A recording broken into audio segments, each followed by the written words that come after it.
So in today's episode, I'm going to be talking to you all about how I sharpen my portrait images and how I use it to enhance certain features of the image that I want my viewer to focus on.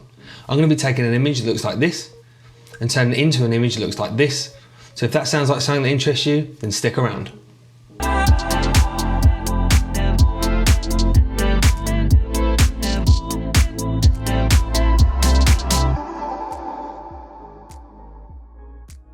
Hi everyone, I hope you're well, welcome back. And like I said, in this episode I'm going to be talking about how I sharpen my portrait images. Now I sharpen them in a very specific way, and that's because I want to use sharpening to really focus the viewer in on areas of the photograph or the image that I want them to look at. And I also use sharpening to make other areas of the image appear softer. So without further ado, let's jump right into Affinity Photo and I'll show you what I'm talking about. Okay, so here we are in Affinity Photo, and this is the image you're going to be working with today. It's a portrait that I took of myself using my home studio.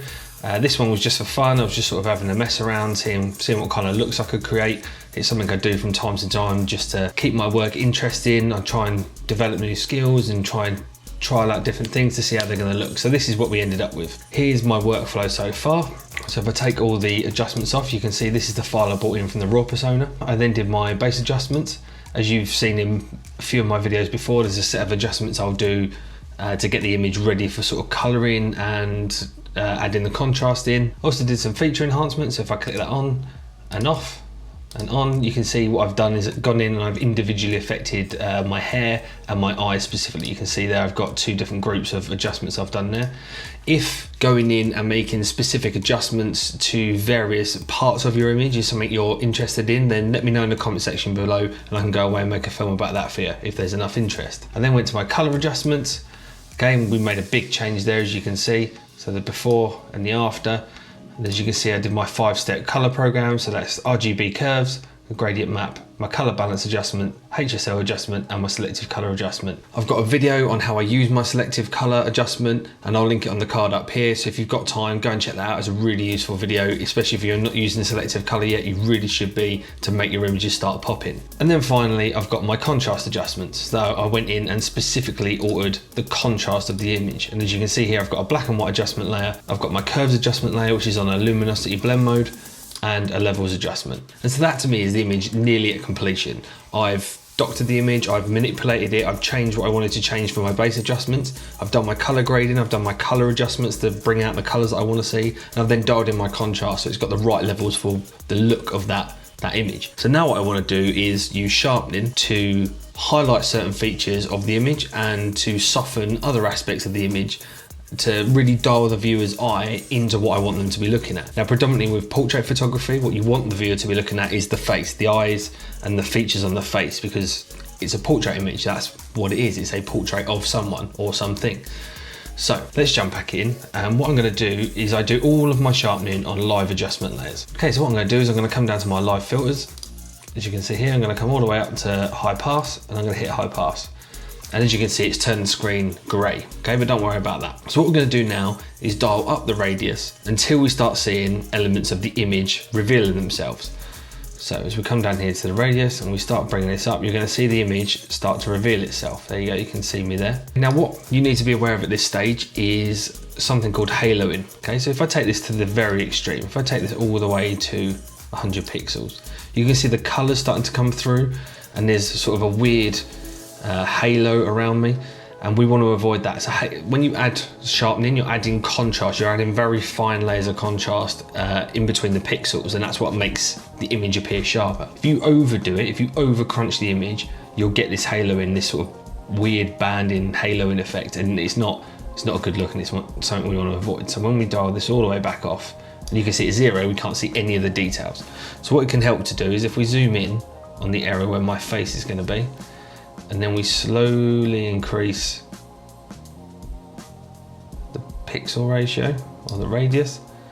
Okay, and you can see that the details are starting to come out, but we haven't got that halo in. It's probably even that's a little bit too strong. So dial it back down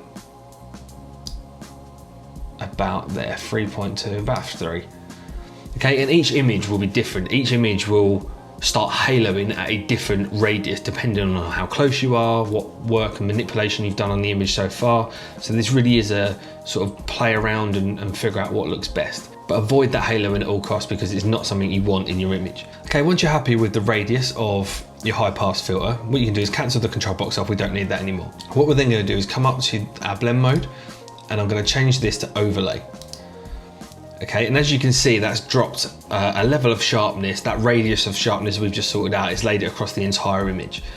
But that's not how I like to use it. I like to dial this in to specific points of that image to make them sharper, which then also has the effect of softening everything around it that I haven't sharpened. So how do I do that? Well, I'm going to invert the high pass layer. So Command and I, and you can see the sharpening has now been removed. So what this is now, we've put this on a mask, we've filled it in with black, and what we can now do is paint on with white using our brush tool to reveal that effect on only the parts of the image we want to see it on. So I'm going to come to my brush. I'm going to make sure use the brush I always use. Okay, for this, I'm going to put my flow all the way up, and I'm going to put my hardness probably to around 15 to 20%. I'm going to come here and make sure my color's set to white so that the effect works. Now, you've seen in some of my videos before that I use a drawing pen and tablet. I don't use that for sharpening because I want 100% of that effect straight away. Wherever I click, I want 100% of the flow there, right there. I want to reveal the entire effect. So there's no point me using the pen. What I'm then going to do is zoom in a little bit. Okay, small it down. Right, and the areas I'm going to be looking at are the eyes. So we're going to sharpen up the eyes. So I normally keep it within the eyelids. So the eyelashes, and then sweep across the eyes. Do the same on the other side. And you can see when with this zoomed in, you can see the minute little changes the sharpening's making. We're also going to do the eyebrows. Eyebrows are good for adding a bit of sharpening too. Okay, what else are we going to do then? We're going to do the nostrils. We're also going to do the edges of the nostrils. Okay, and that can really help start defining the lines around the face. The lips, so that's all of the lips, I'll sharpen.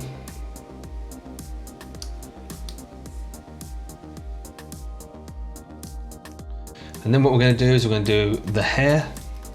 So hair is really good for sharpening. Hair can really start jumping out of the image if you get the sharpening right.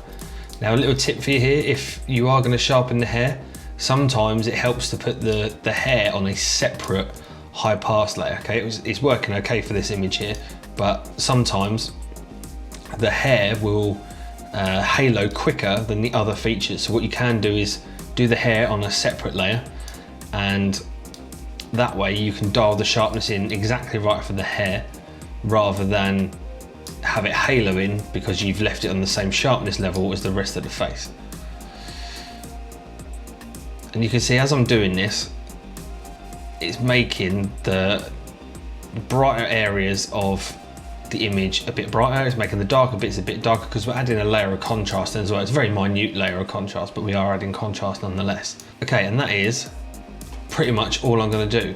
If I had some other features, so say maybe my watch here, if it was in focus in the shot, I may sharpen the watch.